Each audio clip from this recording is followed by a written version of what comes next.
Alright guys, Assalamualaikum. Akhirnya Manchester United Spurs akan bersaing next week di final Europa League 24-25. Tapi kali ni final ni agak janggal sebab dua-dua dalam liga bodoh. Bersyukur juga bodoh tak pergi final. Kalau tidak video aku ni akan penuh dengan perkataan bodoh. Dan final ni bukan takat menyelamatkan season diorang, tapi siapa menang Europa League bakal automatik bersaing dalam UCL next season. Dan automatik menentang Inter Milan tak apa PSG dalam UEFA Super Cup next season. Dah ada peluang trofi. Awal season depan dapat lagi satu peluang trofi. Dan season ni rare gila. Ini confirm first time ever, the lowest ever league position yang akan menang trofi dekat Europe. Untuk UCL, Liverpool 2005 finish nombor 5 liga, menang UCL. Aston Villa dulu pun pernah rekod pecah rekod nombor 11 liga tapi masih menang Europe. West Ham hari tu finish nombor 14 liga. Final nanti ni nombor 16 liga, nombor 17 liga, bersaing sesama sendiri. So why not kita jahanam ke terus liga and pecah rekod the worst league position ever to win Europa League. Rasanya rekod ni aku cakap 100 tahun lagi takkan ada siapa berani pecah tau. So memang bagus. Persetan ke liga memang betul lah tu. Dan nak tengok betapa setannya dua kelab ni dalam liga, betapa tak ambil potnya mereka. Daripada hujung bulan 2, Spurs cuma pernah menang satu je game liga, itu pula Wasaton. MU pun saing macam Spurs juga. Daripada hujung bulan 1 dalam liga, Premier League punya game menang 2 kali je, itu pun Ipswich dengan Leicester. Dua kelab ni punya ambil mudah, dia punya tak mau menang liga, tak mau memperelok position table liga sampai tahap pergi mam punya level. Spurs season ni 20 kali kalah dalam liga, ada macam get relegated. MU 17 kali kalah dalam liga. Makin meningkat minggu, makin tambah nombor kalah dia. Kau tengok, mana ada orang secara overconfident mempersetankan liga macam gitu je. Tapi MU dengan Spurs buat. So far berbaloi kan, dapat pergi final. Gayat dekat atas pun boleh tentu dapat pergi final. Ini cerita betul. Dan bila nak tengok secara overall route to final untuk Spurs kali ni masa fasa liga paling susah cuma Galatasaray, Roma, Rangers. Knockout dia jumpa balik AZ Alkmaar yang diorang dah beat dah pun masa league phase. Round 16 kalah first leg, quarter final draw first leg. Lawan bodoh yang bijak tu juga, dia leading 3-1 masa first leg. Terus terang aku terkejut sebab bodoh ni diorang bukan main lawan 20, si 20 pun dah kena macam budak 4-6 kena. Bodoh lawan Olympiacos aggregate 4-2. Bodoh lawan Lazio lagi nyalah. Lazio macam aku cakap hari tu, dia orang confirm kejar balik second leg, tapi hujung-hujung kalah juga mereka sebab penalti. Semua kelab sebenarnya mana nak tahan dengan home bodoh. Bila tengok Spurs berjaya matikan bodoh masa first leg, itu jam lah aku cakap ala-ala Spurs mainkan lagi bodoh dekat tempat bodoh. Pakai itu je, tak ada semangat terus bodoh. Aggregate 5-1, Spurs dapat pergi ke final. Tapi nak recap balik route to final, Spurs tetap tak boleh lawan betapa susahnya opponent MU Europa League season ni. Aku 2-3 kali fikir dulu pun aku pening juga. Menjerap je aku daripada league phase lagi. Kau tengok opponent MU, 20, Porto, Fenerbahce, Pauk bodoh, naik knockout Rangers, lepas tu Sociedad, Lyon, Bilbao. Kau tahu tak betapa besarnya nama-nama kelab yang ditakdirkan jumpa MU route to final kali ni. Entah macam mana, 100% unbeaten. MU jadi tim paling perform dalam Europa League. MU paling banyak skor, MU create peluang besar paling tinggi. Dan MU juga tim paling banyak tembak tiang dalam Europa League season ni. Reality MU nak skor dalam liga, satu match satu biji pun susah gila tau. Tapi MU dalam road to final semuanya dihabisin dengan minimum aggregate 5 gol ke atas. Lawan Sociedad round 16, first leg 1-1 draw, Bruno handball penalti diberi. Naik second leg, MU open game dengan bagi satu penalti pada Sociedad sebelum Højlund kena sapu dalam kotak. Garnacho pancing through ball ke Bruno, Højlund pancing gol dalu dah macam Martial kat tepi. Lepas kena red card, Sociedad set up sampai 5-6 defend, tetap kena Sociedad, kena aggregate 5-2 dengan MU. Sociedad tu main 10 orang setengah jam je tau. Tapi bila naik ruthless aggression tu yang kita mahu. Quarter final first leg draw dengan Lyon 2-2. Game kat mana Euro dah header, Zirkzee dah header, tapi dia selit dengan Onana, lumat diri sendiri 2 biji masa first leg. Second leg Lyon antara salah satu match tergila jadi abad ni. Dimulakan dengan betapa smoothnya Garnacho set up Ugarte. Kita dapat tengok betapa Paul Scholesnya Maguire tu hantar long ball ke Dalot, sampai Dalot tiba-tiba bertukar jadi finisher. MU dah leading aggregate 4-2 sampai Onana concede lagi 2 biji. Satu gol header, satu gol save bola dalam gawang. Aku sempat lagi cakap bola dah masuk gawang nak save buat apa. Leading 2 gol, kena ikat balik aggregate 4-4 sampai minit ke 90. Dah main 90 minit, Lyon dah main 10 orang, tetap kena gentil berkali-kali. Budak Fofana tu gentle aku cakap. MU kena gentil dengan dia saja tau, sampai bolos lagi 2, aggregate 4-6. Orang kata kalau dah kena 4 4-6, kau memang takkan nak main dah. Mental kau akan give up maut dah tau. Tapi tidak ya, MU kutip semangat Real Madrid yang setahun hilang tu. Dia buat remontada lagi ya tuan-tuan. Casemiro keluarkan inner takraw dia, juggle bola tu sampai penalti. Casemiro keluarkan inner Messi dia,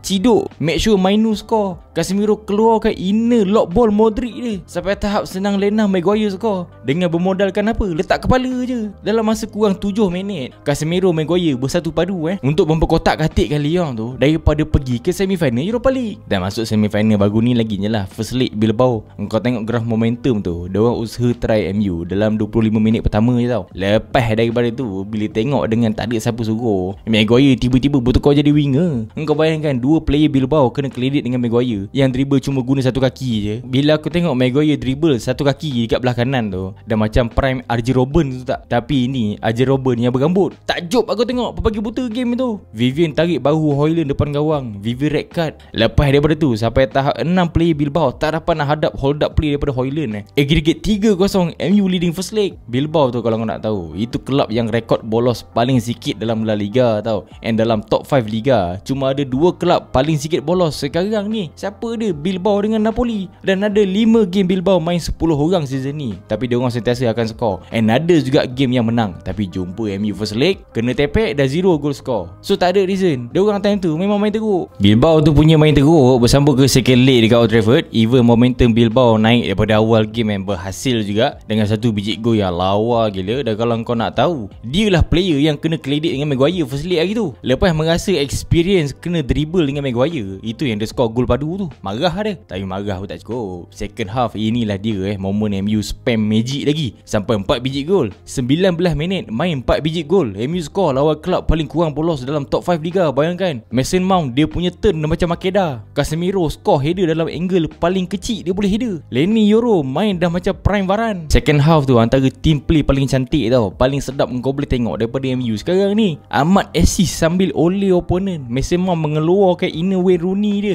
daripada jarak jauh. Kalau kau tanya aku, inilah cara paling sedap ever kau reach final Europe, and deserve. Lepas kena berduk dengan Mason Mount daripada jarak jauh, lepas kena winger dengan Maguire masa first leg, aggregate 7-1 tersingkir Bilbao. Kelab paling sikit bolos dalam top 5 league kena 7 biji dengan MU. Ajar gila.